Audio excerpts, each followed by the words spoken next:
You're listening to the Archaeology Podcast Network.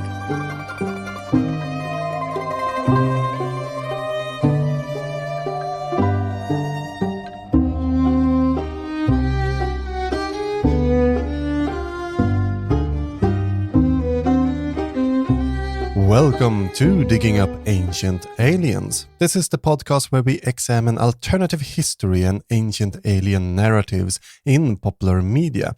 Do these ideas hold water to an archaeologist, or are there better explanations out there? We are now on episode 73, and I am Frederik, your guide into the world of pseudo-archaeology.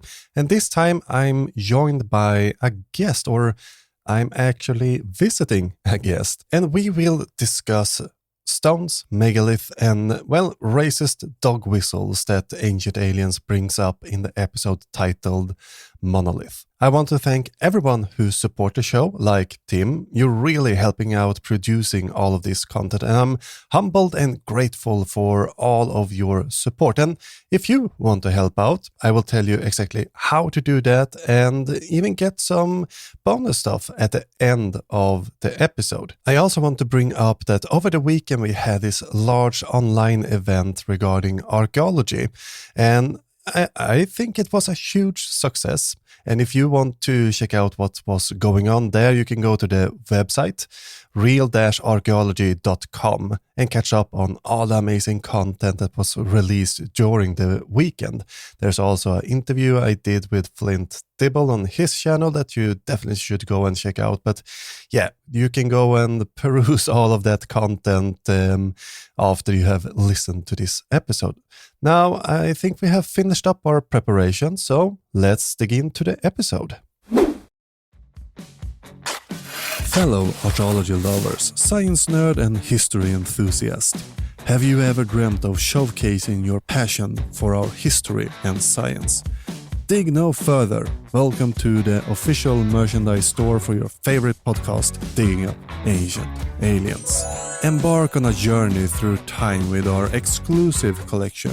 Wrap yourself in the mysteries of the past with our range of themed shirts, mugs, and apparel. Each piece tells a story about your passions and podcast preference. And for the devoted archaeology aficionados, unveil our latest treasure, the Archaeology Mafia t-shirt. It is more than just apparel. It's a statement, a tribute to those who dig deeper, question the unknown, and unravel the secrets of our ancestors. These are not just merchandise. They are future relics from a time yet to be fully understood. Symbols of your dedication to unveiling the truth behind ancient aliens and the real wonders of our past. Join the crew of Digging Up Ancient Aliens, wear your curiosity, flaunt your knowledge, and join the Archaeology Mafia. Visit our store now and you will get an offer you can't refuse. Let's keep the spirit of exploration alive. Log on to diggingupancientaliens.com/store and grab your piece of history. Remember, the past is always present.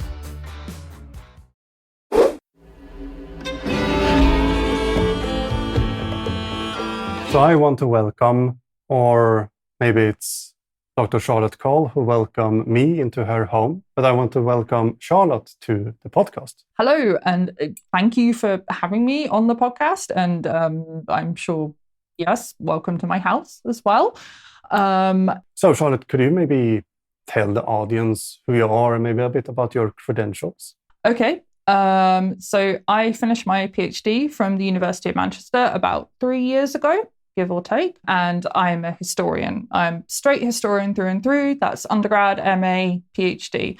During my MA, I started to get quite interested in the history of archaeology, and specifically during my PhD, I started to focus on how people or how archaeologists in the 19th century interacted with stone. I looked specifically at archaeology, colonial archaeology, British archaeology in India and Egypt throughout the 19th century. And I was very interested in the concept of stone's agency, because I'm very interested in materiality and how humans interact with material objects, how we interact with the properties of materials, and specifically stone. Since then, for the past 3 years, I've been a public historian I lead guided walking tours of the wonderful city of Manchester, UK, when it's not raining, and often when it is raining too. And we focus on the materiality of the city. I also have a YouTube channel which kind of tries to tie history to, I guess, current events today, and do so in hopefully an amusing and insightful way. So that's me. So I've been doing this ancient alien stuff for nearly 70 plus episodes. What's your previous history with shows like Ancient Aliens or Ancient Apocalypse or Ancient whatever that's on History Channel at 2 a.m.? I have never watched Ancient Aliens at 2 a.m. I feel like that's probably a good thing, I'm assuming, hopefully. I will honestly confess that Ancient Aliens, it's been sort of, I've known about it, obviously. I know it's out there. I've seen the memes. I'm aware of that dude with the crazy hair. I can't remember his name. Georgios Tsoukalos. That's him. But I'd never actually watched an episode, a whole episode completely from start to finish until I was prepping for recording this. So it was an interesting experience. I will say that. That's the cat. If he sets himself on fire, So this was my the first episode I'd watched from start to finish. And honestly, I found it at once incredibly frustrating and fascinating, and I had to move my phone out of my reach so I didn't pick it up and throw it at the TV. I got very frustrated. What I think is really interesting, though, is how you can sort of track these sort of conspiracy theories and how they all started in the 19th century, or give or take. That's what I focus on. That's my vibe. I'm a 19th century gal, and you can see the seeds. So I guess it was great watching it because it's kind of like, this is where all these things that I've looked at the beginning of, this is where they've ended up. And I don't like where they've ended up. No, they seem to enjoy it, but yeah, it's a bit problematic. Now, you told me before that you have been on a conference called Megalithomania. Exactly. How do you feel that crowd compared to the little ancient alien exposure you got here? Of course, how could I forget about that conference? Yeah, that was a fun experience. I mean, it was basically the same stuff. I will say though, the conference, some of the talks were more overtly racist than I think Ancient Aliens might get away with. Although to be fair, I haven't seen any other Ancient Aliens. Maybe there is more overt racism. It's the pretty standard stuff, isn't it? The sort of the ancient astronaut theory, the angels, lots of angels at the conference. In fact, one woman gave an entire talk about angels. That was something else. I feel like the Ancient Alien show is not quite as new age hippie. It doesn't quite spread the love and light. It comes and goes. Oh, so there is love and light. There's definitely a new age influence in the sphere. But what we see on television, we have to remember, is filtered through a network publisher, and it needs to go on a major network. So of course, they won't put out the most overtly racist stuff. They will try to filter that out because the author has said some incredible nasty things in the past, but those stuff is usually, toned down. It's more family friendly. It's more aiming to be scientific in a sense, and therefore you don't really get the new age influence as clear as you get in their books and when they write and when you hear them talk in other places, for example. Why we're talking about this conference is because it kind of ties into the episode I had you watch, and I'm sorry for that, but what we watched was an episode called The Megalith, if I remember correctly there. And it's from season 5, episode 6, if I'm not mistaken, but they talk about stone and the alien or magic properties of stone. And it kind of ties into what you're doing. And how do you reflect on what they were saying in the episode? Because you have a not different but novel approach on how we can look upon stone as a material in our culture, so to say? Yeah, novel approach is certainly what I was accused of during my Viva by two senior professors, and I fought with them and I won. So, yeah, I think what I found incredibly frustrating and that they came in the episode tantalizingly close to actually almost my perspective, but they just missed. They were almost there. They almost reached the lofty heights of whatever I wrote in my thesis 3 years ago, but then they just missed it. So to kind of explain, I guess, a little bit where I'm coming from with my theories surrounding materiality in stone, is one of the things I'm really interested in is this idea that materials can have agency. Now, I have to be careful when I say that, because I have been accused of animism, and that's totally not my vibe. That's not what I'm getting at. I don't think that there are spirits in objects. I don't think that objects can obviously get up and move on their own, obviously. But what I mean when I say agency is that an object can act on us, but only sort of if we almost allow it to, in conjunction or sort of in relation to our human ideas about that object. And that's something, so there's an anthropologist dude called Alfred Gell who wrote about primary agency and secondary agency. Primary agency is what humans and animals can exhibit. You act of your own accord. My cat just walked into the room and wandered around. He is a primary agent. He does what he wants. Secondary agency is an object that cannot act of its own accord, but instead it has a kind of an agency in relation to someone with or something with primary agency. So a piece of stone that's sitting on your desk is not a primary agent. It's not going to get up and wander off.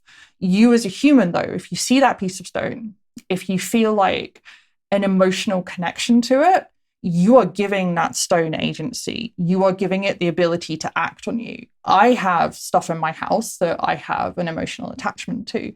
And I know why that is. It's because I like the texture, I like the shape, I like the history. Those objects don't have primary agency. They don't have a spirit within them. But I am, as a human with my sort of background, with my own kind of sets of emotions and experiences, I am sort of imbuing them with agency. Now, all this to say, to circle back round to Ancient Aliens, is they discuss the idea that stone has particular properties that make it appealing to humans. That's true. That is absolutely true, because we've chosen to use stone as a building material. It's convenient and it's durable and it has all these practical properties, but we have chosen to have this emotional connection with it. So that is a kind of a thing that they are acknowledging. What they then don't do is realize that they are having this emotional reaction. They are seeing stone almost as a primary agent. I mean, probably at some point, I'm sure one of them would say that stone could just get up and walk around, maybe. So they come close to realizing that they are co-shaping. That's the word, where you kind of create an object's agency. They come close to that when they say that they know that stone has properties, but then it just explodes into chaos. And that I found super interesting. So close, but yet so far. Do you have an example of building or building material where we see this kind of, what did you call it? Co-shaping, primary, secondary agent. Yeah. Yes. In fact, in my very own Manchester, my very own city, we have a building in Manchester, Central Library. It's from the 1930s, 1920s. It's a lovely kind of neoclassical building. It's made from Portland stone. Portland stone is a beautiful white stone. It comes from the south of England. It comes from an island called Portland, which is near, I want to say Dorset. My geography is dreadful. Portland stone is a lovely, beautiful stone, and it's been used in some of our major buildings in the UK and now around the world. A lot of the government buildings in London are built from Portland stone. So Whitehall, the Foreign Office buildings, they're all Portland stone. There's the cat again, a primary agent doing what he does. Portland stone, it has these inherent material properties. It's a strong building stone. It's got a lovely kind of white color to it. It's pretty pollution resistant as well. This is kind of like, as humans, we kind of, that's what first sort of attaches us to it. That's we look at it and we think, oh yeah, that's good.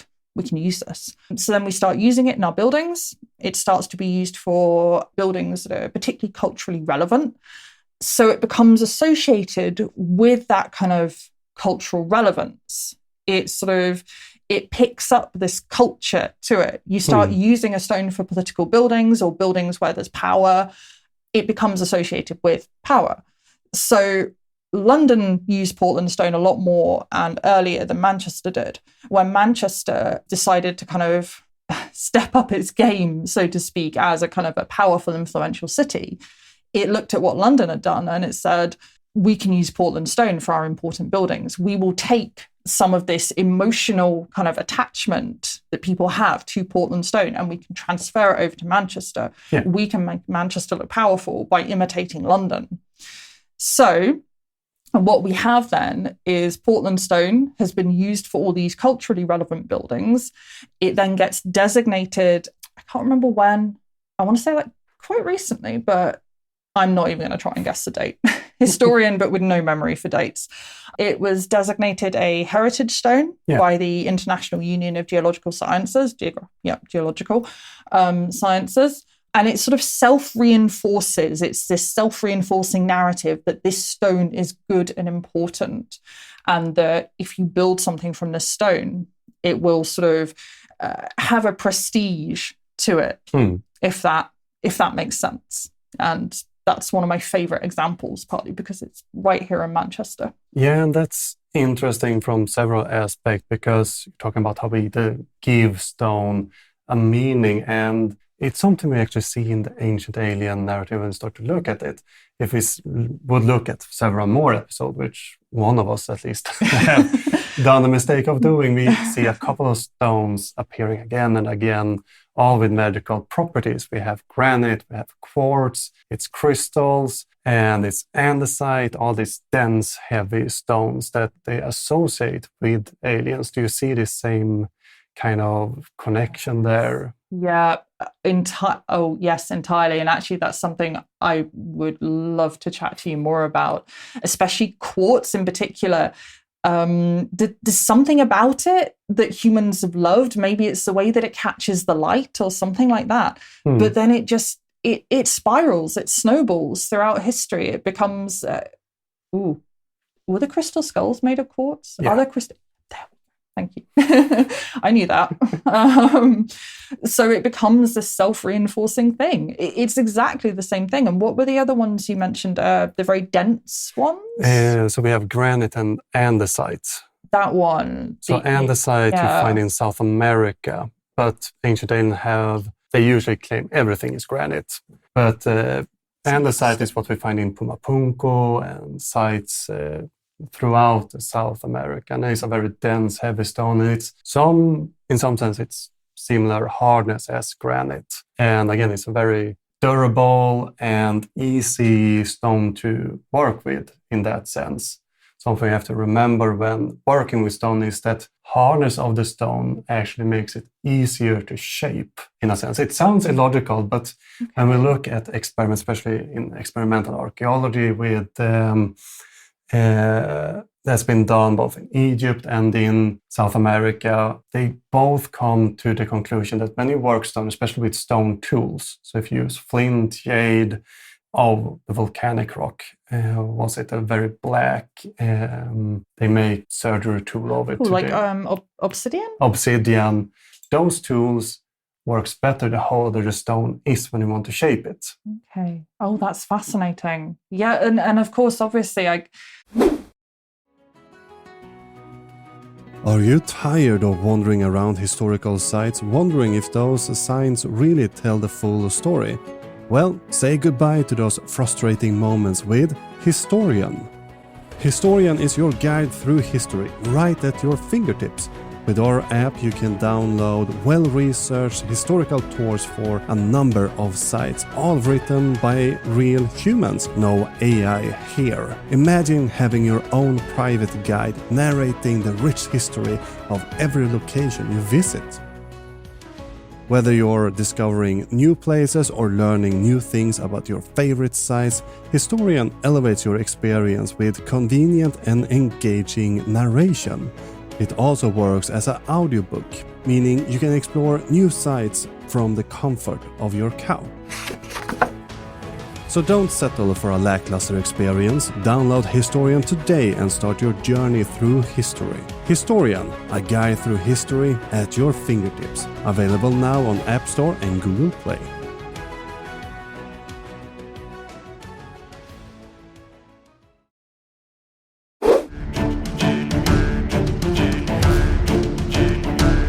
That's also interesting because the hardness and the durability also presumably make it last longer as well, which is, I think, a property that humans really love about stone. Stuff that lasts for ages is something that really appeals to us as humans. Yeah, and it shows in our type of buildings. We see important buildings always being made in stone, and ancient Egypt is a brilliant example of that. For example, the royal palaces, we would, picture them built in white marble or something like that. No, they built out of mud bricks because the royal palace wasn't as important as the royal tomb or the temples that need to be for ages. The, regent come and goes, but when they pass into the world of the gods, it's when it's, everlasting, and therefore we need a everlasting material to work with. So they do ascribe properties to the stone and importance to it, but not necessarily stone itself in that sense. This doesn't carry a magical property, but to them it symbolizes a sort of magic when they use it in a pyramid or in a temple. Yeah, and that is an interesting one. Is like when does stone pick up the kind of the magic? If you want to see magic in stone, when does it pick it up? Does it pick it up when you see it in the quarry? When you kind of you pry it out, which I think is literally the words that they use in Ancient Aliens. Like, when did mankind start prying stone out from the quarries? Like, when does it pick up that magic?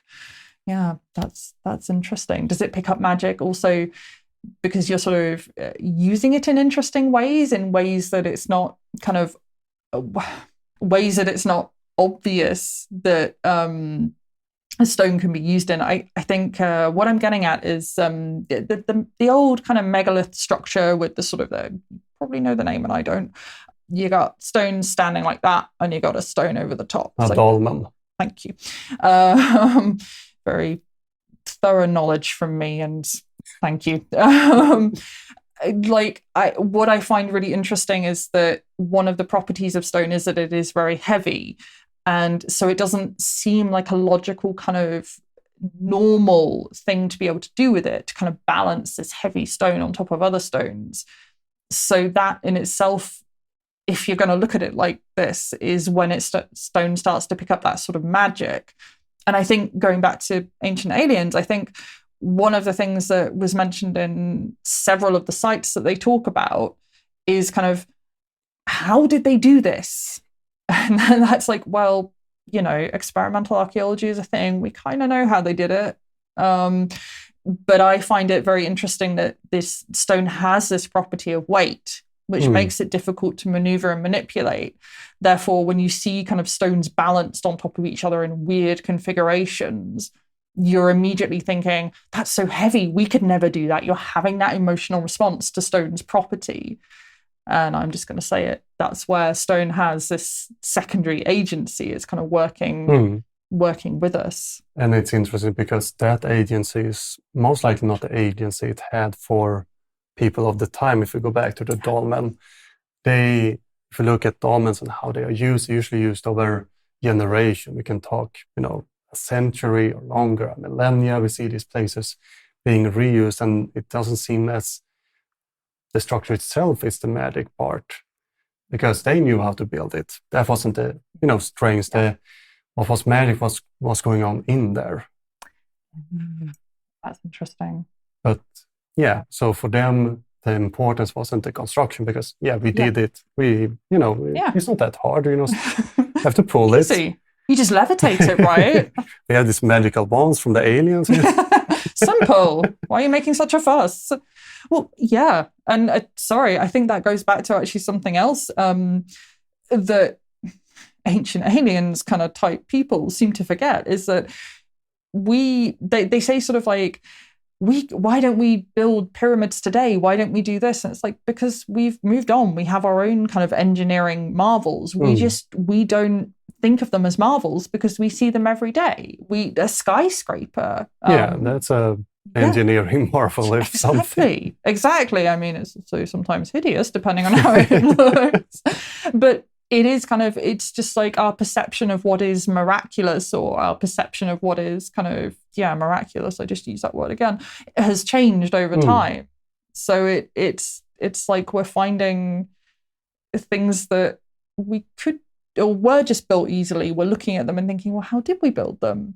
But I just went off on one there. But we still build pyramids today. We just use different materials. That's true. I mean, go to Los Angeles, you have 2-3 pyramids. The Louvre has a pyramid. Nicolas Cage's tomb. He's built a pyramid-shaped tomb in New Orleans in a cemetery. I'm not that surprised, actually. Not at all, to be honest. Love that for him. He's got his tomb ready and waiting, and it's a pyramid. I mean, I wouldn't mind a pyramid for my tomb, but that's a discussion I have to have with other people, I guess. Do you really want the Nicolas Cage vibe with it, though? Because, I mean, he will be the OG pyramid, or the modern pyramid tomb now. I could maybe live with a stone chip or something like that. Fair. But when in the episode they talk about all these different approaches, and from experience, it's the so-called shotgun approach. They just bombast you with several sites, time periods, locations, everything is spread out, and then they try to bind it with a narrative. How did you react to this? Did you fall for it, or was it just a frustrating experience? And this is where, me being a historian, I probably found it more confusing than I should have done. Like, I knew it was nonsense, but I don't know that frankly, anything before the 1800s, the 19th century, and possibly a little bit into the 1700s, if I'm feeling, if I'm having a good day, that's just all eldritch horror time to me. I don't understand anything back there. It's darkness. No, not quite. But actually, that is something that did strike me a bit. Like, I have a rough idea of sort of, prehistoric time periods. I can get a feel. I've been around many museums, but for someone who has no idea, I can see that it is literally, it's just a bombarding. It's almost like a kind of toward the end, at least, it got worse as well. They were just throwing things at you. I can see that it would be confusing. There was stuff that I don't have much of a reference point for. So I was just thinking, I could really use an archaeologist to explain this to me. So hello. Yeah, definitely. And I think that's a lot of what they go for, isn't it? Just throw things at people and see what sticks. In most times. So one site they bring up is Avebury. And that's something you visit before? Yeah, I haven't been to Stonehenge, but I have been to Avebury. Avebury is a really interesting site, and people will say that they have a much stronger emotional reaction to Avebury than to Stonehenge because you can walk among the stones, you can touch the stones, you can feel the vibrations if you are so inclined. I have touched Avebury stones. I did not feel any vibrations, but maybe it was because I was not so inclined. What I found really interesting about Avebury, though, is And this is something that doesn't really get talked about, although it is in the little museum on site, is that some of the stones are not in their original places. Avebury has one of the things, I think they even say it in the Ancient Aliens, is that the stone circle is so big that it's got a village in it. It's like, well, okay, that's very cute and all, but the village is really small. And also they moved the stones to build the village. Like some of them were knocked down, some of them were moved. It's not the original site. So when you go there and you have this emotional reaction to it, what are you reacting to? Is a question I don't know the answer to. And I don't think it needs an answer, but I think it's a question to ask because you're not reacting to the authentic site. No, and I think that's a not confusion, but this idea we have about ancient sites that they are all original. Yeah. And many of them aren't, frankly. Many of them are reconstructions, or some of them better, some are worse. And I mean, if we go to, for example, Athens, the Pantheon, people imagine that it's been there for ages and looked like this for ages, but almost all of it is reconstructed. It's not original in that sense. People have gone back to old paintings and tried as best as we could, but the sites are, in a way, reborn as archaeologists have dealt with it. And of course, archaeologists in the 1800s had a very different approach than we have today. For example, some excavated sites with dynamite, some didn't. And I mean, in the best of worlds, they would have just left it as is because the sites would have been in better shape today. But that's a long discussion that I think we will have in another episode. But there is this imagination of a site being ancient. And I think many associated with their identity and culture, and especially the New Age movement, have this idea of nationality and spirituality that can be a bit problematic in a sense. But again, they associate it with the idea they have, not necessarily what the site was to the ancient people. And that's an importance we need to have when we discuss the religion of site and people, because, well, I'm an archaeologist, but with some religion study now, I mean, we kind of have to think about how they felt about the site, and we can't really be sure how they felt about it because we associate, like the tombs, we think, oh, how it was built is the nice part, but for them it was who was associated with it, what family resides in here, what spirits or whatever, not necessarily the site itself. And we see that in grave goods and other sites, things that they put importance, they reuse, they put other monuments around. So in Sweden, we have one site that's been used since basically the mainland of Gotland. There's a little island in the Baltic, was started to be populated. We have very few dolmens. We have two of them, one still kind of standing. But this is surrounded by a large Viking Age stone chip, and three more a bit further away. We have a lot of Bronze Age graves in the area, and people have put importance. Inside this little dolmen, there's like 23 kilos of human remains we have excavated. I love that that's a specific, someone grouped them and weighed them, 23 kilos of human remains. And if we look at teeth, it's like, now I don't remember exactly, but I think it's like 90 individuals.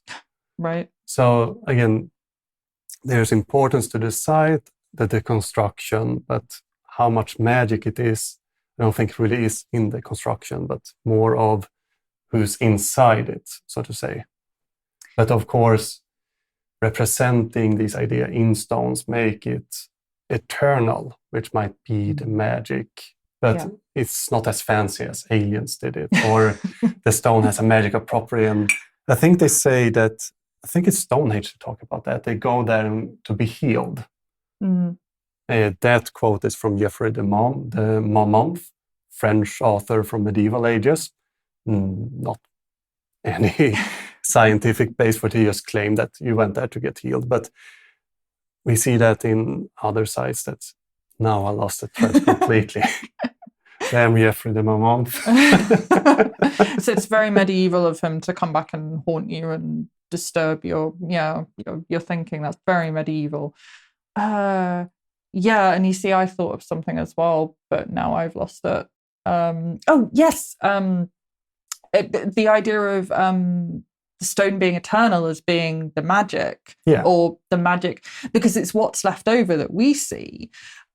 And I think your point about that being not as exciting, possibly, as the ancient aliens thing is really interesting, because, and this is where I'm going to go a bit like psychology. Oh no, bit of psychoanalysis on the ancient aliens people. I wonder if, because one of the reasons that I think as humans we are attracted to stone and building everlasting monuments is frankly because humans are very, very finite creatures in, world history. We are not around for long, individually and as different eras, and also just as a species. We have not been around for long. I think humans very much feel their mortality. And I wonder in some way if the ancient aliens people don't want to acknowledge their own mortality, and that's why they're sort of ascribing these monuments to like a much bigger sort of immortal kind of vibe to them, rather than just acknowledging that, stone is stone eternal, though. Ooh, that's another issue. Stone is kind of it's long lasting. It has longevity. You can build something from stone, and it might be there in 100 years, probably will be. Instead of just sort of straight up acknowledging that, and sort of acknowledging that it's because of our fallibility as walking meat sacks, essentially, who will decay and turn into dust. Instead of acknowledging that, they have to make it bigger. They have to make it something crazier and more chaotic. Maybe they're just all very, very insecure about death.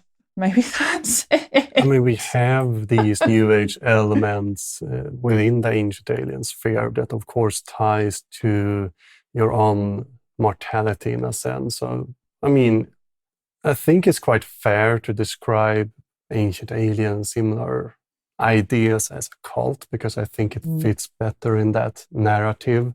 Because what they're doing is in science. I think everyone can agree, at least those who listen here, I think we can agree that this is science. And they have these strong cult leaders, and the idea of an afterlife, if you start to dig deeper down in there, that you have these end-of-day cults based on ancient aliens and all of that. So it all ties into a cult mentality. In a sense, it's hard to leave it when you get into it, radicalization and all of that.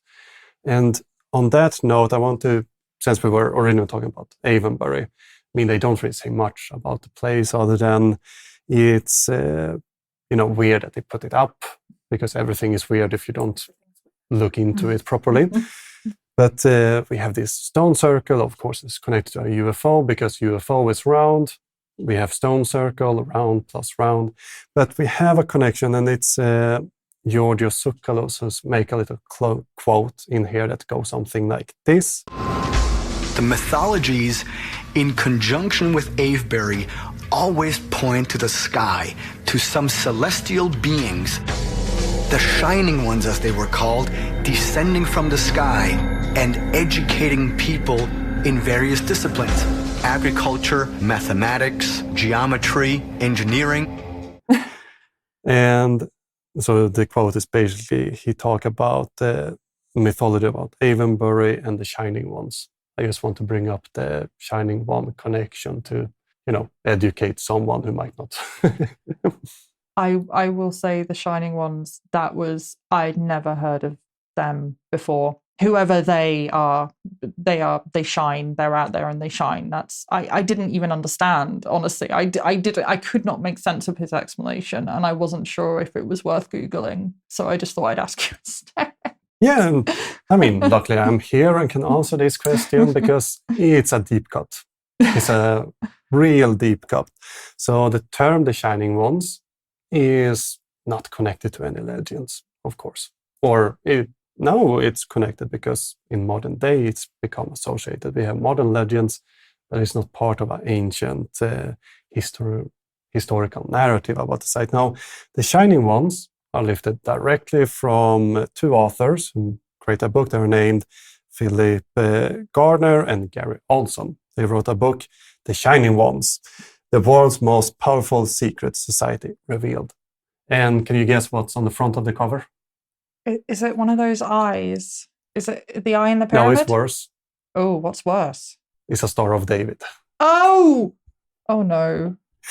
So, of course, this is about a secret society, and their idea is that the angels from Book of Enoch has come down and they start to take over the world, creating all the structures and important things, to set up governments and control everything in the background. And then at one point, they let the Templars take over that roles, and the Templars might or might not still be around. And then, of course, the Freemasons are still doing this behind the curtains. But this narrative has been adopted by ancient aliens. So it kind of, this idea of the reptilians and all of that. The whole book is basically what's the Russian anti-Jewish text? Do you remember? Oh, the Russian one. I know there was one by Henry. Protocols of the Elders of Zion? Yeah, exactly. Okay. Amazing. So it's basically a version of that, but in a New Age language. And what's interesting is there is a connection more here between Gardner and Olson. Olson. That's a Swedish name.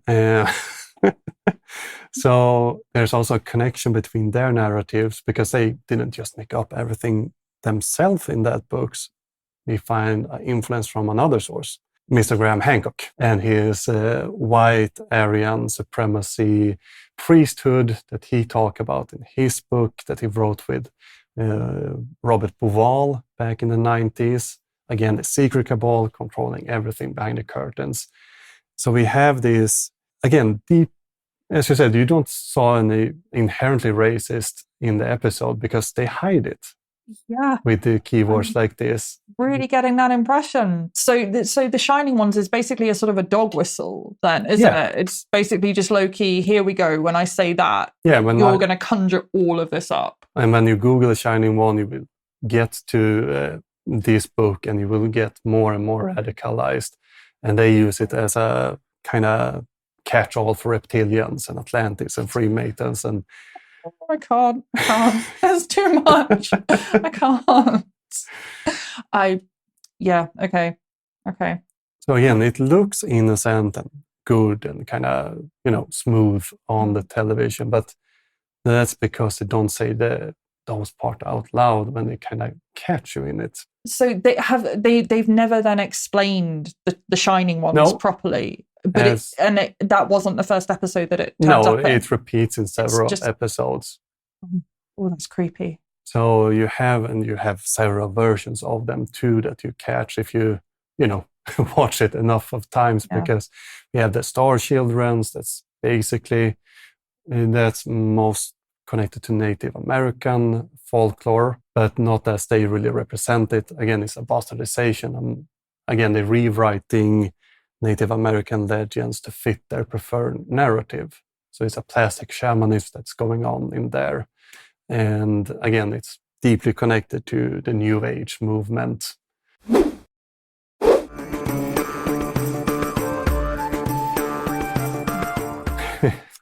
Right. Okay. And I find it so fascinating that all this whole racist world is just built on top of stone. And that's the foundation. And they've just taken it. They've taken their emotional reaction to walking into a site and not having a clue about it. They've gone with, they've basically been, I don't know. You see, I'm searching for an analogy, but I don't want to insult either human toddlers or animals. I'm searching for, they've just basically grabbed onto the first shiny thing they saw, haven't bothered to do the research because research is boring and difficult. And then they've just added layers and layers of shiny things until they've built this temple out of nothing, basically. Terrifying. Excellent. Yeah. And I mean, stone is an important part of human history in many aspects. For example, without flint tools, our society wouldn't have gotten to the length as quickly as we did. And I mean, there is importance, and moving heavy stone is difficult, but it's not beyond. Impossible. And we've shown again experimental archaeology moving stones, and there's videos from I think it's around Indonesia. There was these people, Nias people, I think they're called, and I don't remember exactly why they had this tradition, but once a year they used to move a 50-ton stone block through the village. They connected this to something important in their culture. I don't remember exactly what, but we have video of them doing this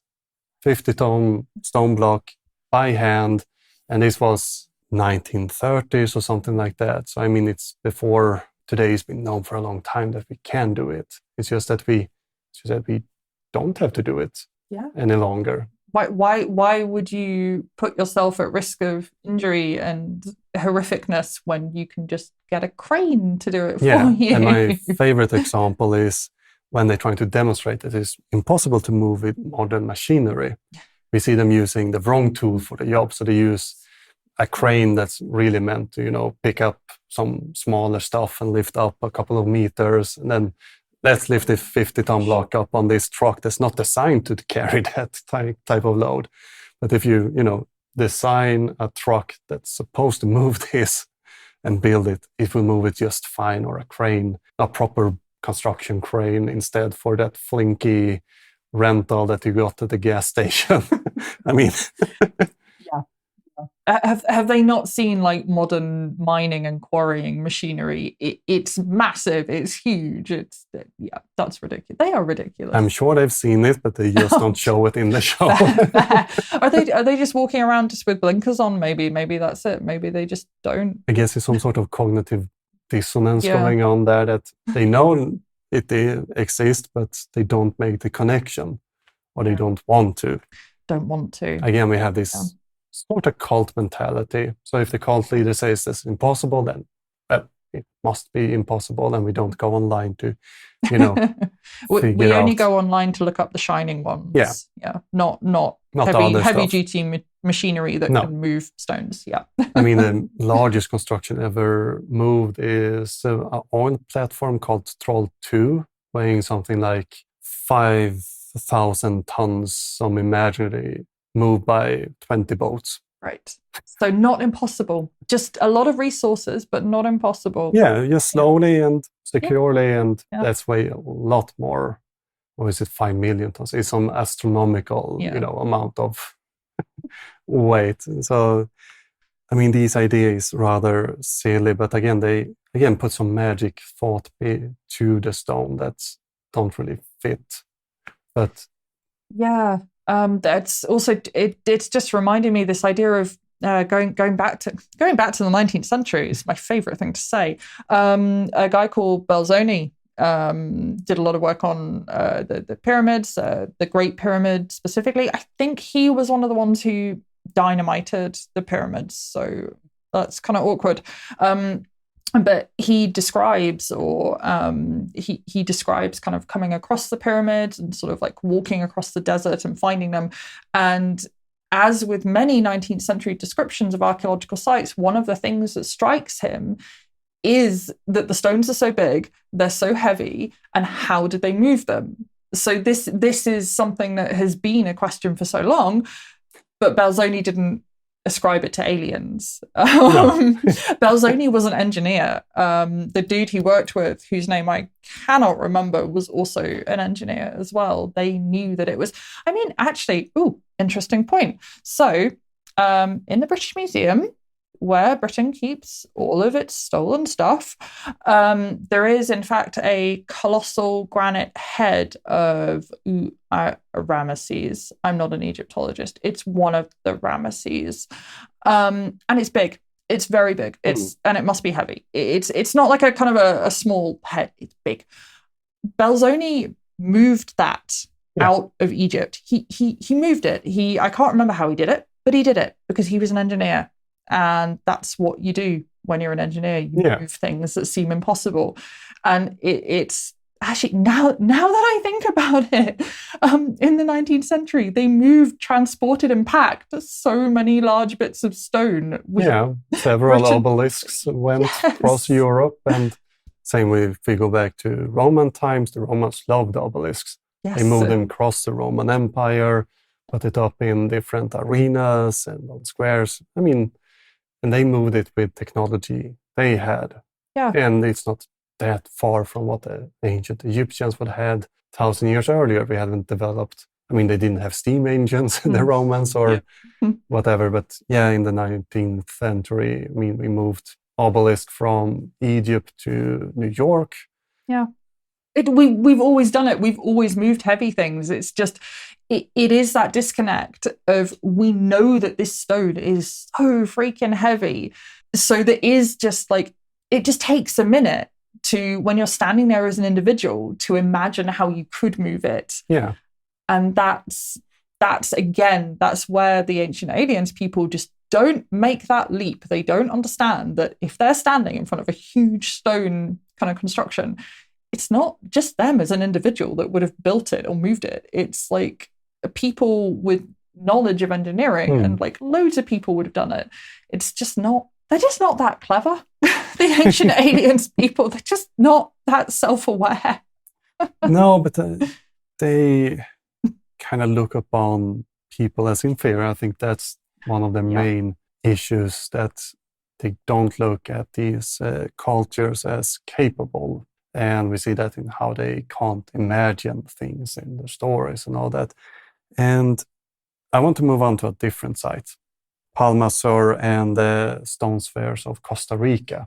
Those something you've been familiar with before, or was this a first? I did not know that there were round bits of stone lurking in the world. I mean, I know that stone can be round. I didn't know that there were these specific sites. And frankly, I'm fascinated, because I look at a round bit of stone, and maybe this is like my GCSE in geography kicking in, and I remember stuff about erosion, and you know, I think about all the lovely smooth pebbles that I've picked up off the seashore, and hagstones as well. That's a folklore term, but hagstones, stones with holes bored in them. Erosion does magical things. Yeah. So I would look at a round stone and think, well, okay, maybe someone did carve it, but also if it's by a river, it was probably the river. Apparently, as I learned on Ancient Aliens, that is not the case. They were not done by rivers. No. So in this section, they talk about two different sites. So we have the Palma Sur, or the stone sphere of Costa Rica, and these are actually man-made. And they belong to a site that was used during the Aguas Buenas period, which is roughly around 300 to 800 CE, and later during the Chiriquí period, that's 800 to 1550 CE, when the Spanish come to Costa Rica. And from the archaeological evidence we have, this stone sphere seems to have been created earliest 600 CE. In the episode, we want to bring it back a couple of thousands of years, but no, most likely 600 years. Now, it's hard to date because, well, we can't really date stone in that sense. We could use thermoluminescence dating, but it wouldn't be applicable in this case, since they have been, out in the sun for a bit too long. But in the show, they claim that these are 96% perfect spherical. Do you know where this claim come from? No. So an archaeologist named Samuel Lothrop went around measuring, and he had a measuring tape. And he measured all the stones, and he put down an average by the third decimal. His measuring tape can't do third decimal. But that's why this claim come, because people read that and said, oh, that's very accurate, and didn't read what's before and after. And that's how we got 96% accuracy. They are not that. If you look at them, they look really nice and spherical. But if you would put any sort of, very advanced, more than a measuring tape, measure on them, you would notice that they are off and a little bit square. I mean, It's not to diminish the the craftsmanship of the people of the time, but it's not this magical spherical stone. But then they go to Bosnia, where our friend Osman Osmanagic, the famous Bosnian pyramid guy, steps in and he talks about the Bosnian spheres. That's again thousands and thousands of years old. And here we have a little disconnect and conflict in Ancient Aliens, because Samir Osmanagic, he claims that these spheres in Bosnia are, proper spheres carved by men. Scotch, that you probably saw in the episode, he's a geologist.